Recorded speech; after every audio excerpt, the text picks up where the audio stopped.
Welcome back to the channel. I want to talk today about why Americans don't seem to know about Moto Guzzi and why they should. And then we'll take a little ride and visit a dealership for Moto Guzzi, one of only two in the state of Oklahoma. But first, my experience. In Oklahoma, most people I see riding motorcycles are riding Harley-Davidson, maybe the occasional Indian. Also, I do see people riding Japanese sport bikes, but I don't see a lot of people riding any kind of European bike. Every once in a while I see a BMW. Almost never do I see a Moto Guzzi. In fact, I don't think I've ever seen another one on the street. Sometimes I will see a Royal Enfield or a Triumph, but 90% of the bikes that I see on the road here in Oklahoma, and especially in Oklahoma City, are Harley-Davidson. Why is that? Well, I think the roads have a lot to do with it. Our roads are very long, very straight, so a cruiser type bike seems to be what people want to ride. Sport bikes are, of course, more fun on a curvy road. We don't have a lot of curvy roads in Oklahoma. We have mostly long, straight roads. But I have had the experience of stopping at traffic lights or being parked up somewhere and people saying to me, "Wow, what a nice bike. What is it?" And I say, "It's a Moto Guzzi." And they say, "It's a what now?" They've never heard of Moto Guzzi. It's incredible. Moto Guzzi has been making motorcycles for 105 years. In fact, I believe it's the longest continuous manufacturer of motorcycles in the business. And yet most Americans have never heard of the Moto Guzzi brand. So I find that amazing because it's such a great bike and more Americans should know about the Moto Guzzi brand. So let's take a ride. We're going to go visit Motiv Cycleworks. It's called Motiv, M-O-T-I-V, Motiv Cycleworks. And we're going to interview the owner there and see about being a dealership for Moto Guzzi and his thoughts on buying Moto Guzzis versus other bikes and the motorcycle culture in America. Let's go.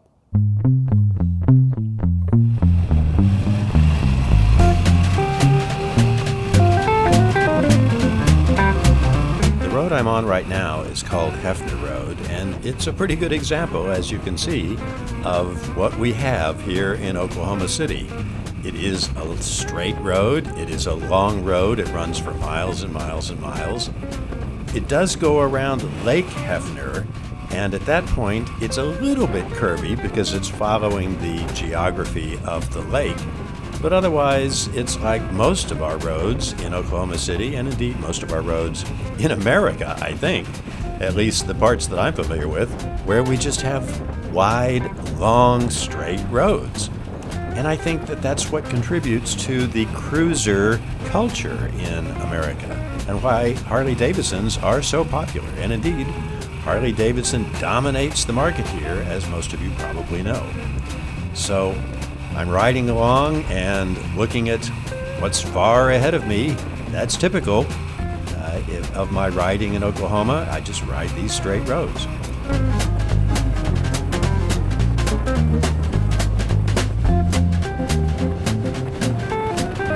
I'm hopping onto the highway that we call the Broadway Extension just for a minute, just to get where we're going to the Motiv Cycleworks motorcycle shop.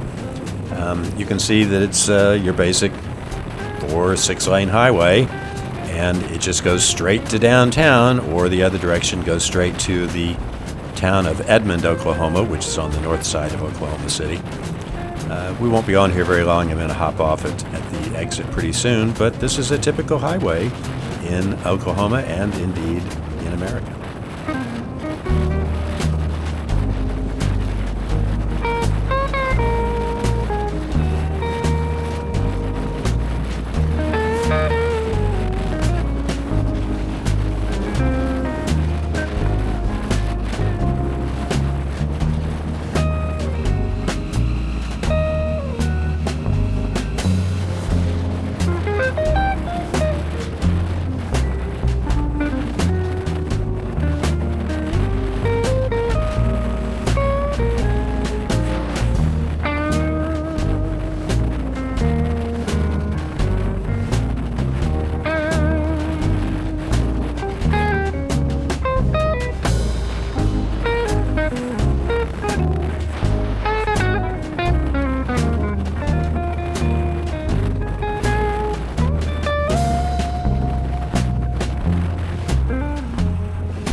We are inside the Motiv Moto Guzzi dealership, and I'm going to turn the camera around and show you lots of bikes in here, not just Moto Guzzis, but some others as well. Interesting collection. So on this side, you can see we have the Moto Guzzis. Here we've got a V7. I think this is the new V7 Sport. It is. Nice color on that V7 Sport. And here we've got another V7, V7 Stone in chrome. That's just awesome in chrome, really beautiful. And a V7 Stone in the kind of silver color. Then we've got this. You don't see this every day, especially not in Oklahoma City. An MV Agusta Brutale, beautiful, beautiful bike. And right next to it, a Ducati, the Diavol Carbon. And then on this side, we have the V100 Mandello. This is a beautiful bike. I'm going to roll around it. This is a really stunning bike by Moto Guzzi in the cruiser category. We're going to move into the shop area now, where we've got some nice bikes being worked on. Up on the racks, as you can see, the shop area is all set up for repairs, and we've got a couple of classic, or at least one classic bike being worked on here. And then out back, there's quite a collection of interesting motorcycles that have been worked on, or perhaps they're ready to be picked up, or they're ready to be worked on. We have Yamaha. We have a Vulcan bike here. We've got a Honda, old Honda from the 1970s with a Windjammer fairing on it. Boy, you don't see those very often. The Windjammers were very popular back in the day, but now you hardly ever see them. But that's a nice looking Windjammer on that gold wing. That's a gold wing from way back. Got a BMW. Not too many BMWs around this neck of the woods, but occasionally we see them. I want to introduce Don Moomaw, who is the owner of the Motiv Moto Guzzi dealership. And so I guess the first thing I'd like to know is, how did you become a Moto Guzzi dealership, and when was that? We've been officially a Moto Guzzi dealership since, I think, 2017. And this is a relatively new location for you. You've been here, what, 2 years? 2 years, yes. 2 years in this location. And I was looking at the bikes before on this side over here. I kind of took down the whole row. We've got, I assume, Moto Guzzis for sale, and then I'm told the Ducati Diavol there at the end is a customer's that's just being parked there. Yes, it's here for some work. Uh-huh. And we're waiting on parts, and while we wait on parts, I figured might as well put it up here where no one's going to mess with it. And it's beautiful. And it is a pretty bike. And a very pretty bike. And then on the left side here, a whole bunch of, well, the two V100s down at the end, which I got pictures of. And this, I'm told by your worker Gus, that this orange, bronzy color one is your personal bike. Yeah, I built that in 2012. When I originally built it, it was parked under a tree, and I put it together. And when I put it together, I put it together specifically for shows, for certain things, like the paint and the upholstery work and the mechanical work. And I'm the only person that ever touched it. I did everything. I did the upholstery work, I did the paint work, I did the mechanical work, I did all the fabrication work, I did everything on the bike. Everything's paint, the red's paint, the silver's paint, everything. I did it specifically so it kind of looked like decals, because I wanted to show off that you can do it all with paint. It's a really beautiful bike. Thank you. And then we got the Kawasaki 750 and the Honda CB504. Those, I'm told, are customer bikes that are being signed for sale? The CB500 is ours, and we're getting that ready to sale. It's not quite ready yet. That's ours, and that is going to be going on sale. The Kawasaki 750, that is a customer bike, and he's looking to sell it, so it is on consignment here. This is owned by another gentleman, but he found out that I work on the old bevel Ducatis, and so he brought it to me. He bought this out of storage, and we're waiting on some parts to get here, and we're just going to go through it all and freshen it up and get it out on the road for him. It's a cool looking bike. So I should mention that I once had a Honda CX500 that Don restored for me and did a beautiful job on it. Thank you. And then I took it to Tucson, Arizona, where I was teaching for the University of Arizona, and somebody stole it off the street, and that was the end of that. But I liked that bike when I had it. It was a really pretty bike when we were done. Yeah, it really was. The paint job was gorgeous on that. So how do people find you and why do people become interested in buying a Moto Guzzi here in Oklahoma City? Well, I don't think Moto Guzzi does a very good job at advertising. I think they need to work on their advertising because they are wonderful motorcycles. They're hand-built in Italy, and I don't think for being a hand-built Italian motorcycle, you can get close to the quality for the price on anything on the market. Yeah, you can get some motorcycles that are a little cheaper from the big Japanese manufacturers, but if you look at those Japanese manufacturers, almost all of them that are cheaper aren't built in Japan anymore. They're built in India or Thailand or China. And even some of them now, the European motorcycles, the lower lines that are less expensive are not being built in those countries anymore. They're being built in other countries and then just being badged what they are. Yeah, certainly the Triumphs are built in, as I recall, Thailand, and then the new Triumph 400 line built in India. Mm-hmm. Yeah, but these are still built in Mandello, Italy. And they're all still hand-built. They're all hand-built in Italy still. And you're looking at if you get a V7, you're looking at something that's going to be between $9,000 and $11,000. I mean, you're getting you're getting a hand-built Italian motorcycle that's got a 2-year warranty on it, unlimited mileage warranty, for really good money. And they're really good quality, and they have really good styling. And it's one of the reasons that I like the brand so much. In other countries, they seem to have a much more moto culture than we have here. For example, in England, there are cafes all over the country where people flock on their bikes to meet other bikers and to talk bikes and have a sandwich. We don't seem to have so much here. Why do you think that is? I think that's the roads and the families. I think, and I really do, because we're like one of the only countries in the world that doesn't consider it a motorcycle transportation. We consider it a luxury item. Like when you go to get tags on it, when you go to get a loan on it, they don't put it as the same as a car. They put it the same as an RV and a boat. So they consider it a luxury item, even though there is a huge population of motorcycle riders that it is their transportation.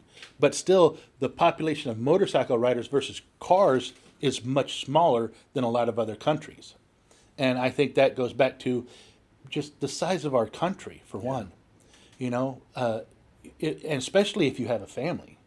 If you have a family and we can either get one motorcycle or two motorcycles or a vehicle that hauls the entire family. Well, they're going to get the vehicle that hauls the entire family. Yeah. And I think it was just the nature of our culture and the nature of our country, the physical size, the roads. That's just one of the reasons I think that our cars are so much different than European cars. Our cars are bigger, heavier, and can go a long distance comfortably versus a lot of the European cars that are smaller, lighter, and handle better. Mm-hmm. But don't go as far. Yeah. The one thing that I can say that I believe everybody should do is ride a whole bunch of different motorcycles around. Yeah. And look around before you automatically just assume this is the motorcycle that I need. You might be surprised at what you come up with. Like, I really like this. I've had no thoughts of this before. And what we really like is the Moto Guzzi. So It is. Come on by Motiv Cycleworks. I will put the address in the information down below so you can find the shop. And I want to thank you, Don, for agreeing to take your time and talk to the folks about Moto Guzzi and try and educate some people here about this great bike. There's a lot of firsts at Moto Guzzi was the first manufacturer to use a wind tunnel. Motorcycle manufacturer. They're the first motorcycle manufacturer to use a wind tunnel. They were the first. One of their original race bikes was a overhead cam V8, like Wow. back in the day. It's amazing. They were the first ones to use. They were the first ones to use aerodynamics. The V100 is the first motorcycle ever from the factory with active aerodynamics. They change with the ride that you're doing. And they do have a lot of firsts under their belt, and their history is amazing. If you get a chance, you should really look at their history and some of the weird things they did.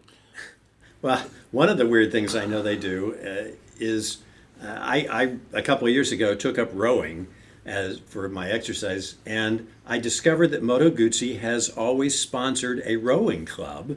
And in fact, the rowers sponsored by Moto Guzzi have been, a number of them have gone on to the Olympics and World Championships, and they still do. They made a lot of they helped make a lot of the Olympic outfits they wear using the wind tunnel. Incredible. Okay, well, there you have it. Moto Guzzi, a great brand. It is a great brand. And thank you.